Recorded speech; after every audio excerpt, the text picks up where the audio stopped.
Dans un manoir du Bocage vivait Évrard, un bossu malingre d'une méchanceté sans pareille.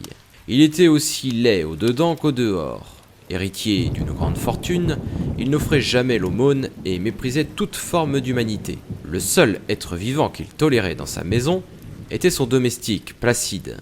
Travailler pour un tel homme n'était pas chose facile.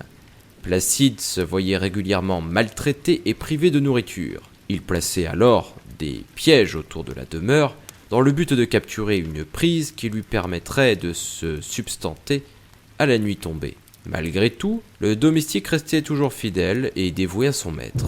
Dans la commune de Némy, non loin de là, les villageois avaient surnommé le propriétaire du manoir l'homme au diable. Un soir d'hiver glacial, un vagabond vint toquer à la porte d'entrée du manoir. Évrard, qui était déjà couché, ordonna à son domestique de chasser l'intrus. Lorsque Placide ouvrit la porte, il put apercevoir un vieux pèlerin meurtri par le froid. Ce dernier l'implorait de lui offrir un abri pour la nuit. Le domestique refusait de laisser un pauvre homme mourir cette nuit. Il prit donc la décision de ne pas respecter les volontés de son maître et fit entrer le voyageur. « Entrez, mon bon monsieur, je vais vous préparer un feu pour vous réchauffer. » Placide demanda au voyageur de quitter la maison dès le lever du jour afin d'éviter une malencontreuse rencontre avec le maître des lieux. Le vieil homme acquiesça sans prononcer un mot. Ses lèvres étaient meurtries par le froid. Le lendemain matin, Placide trouva la pièce de vie vide. Il regarda alors par la fenêtre et reconnut le corps inerte du vagabond à quelques pas de là. Le vieil homme avait certainement été chassé de la maison par Évrard. Cela ne faisait aucun doute.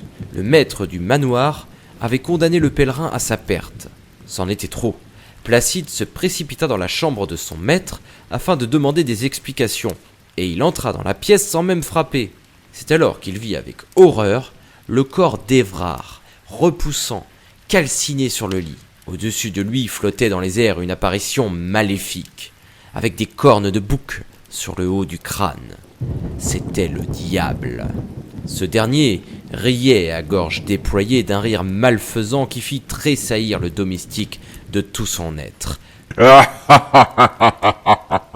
Ce dernier riait à gorge déployée d'un rire malfaisant. Il prit immédiatement la fuite et quitta le manoir pour ne plus jamais y revenir. On raconte qu'à l'emplacement du corps du voyageur, non loin du manoir, gisait son bâton, planté dans la terre. Ce bâton laissa place à un magnifique chêne qui sera baptisé le chêne du pèlerin.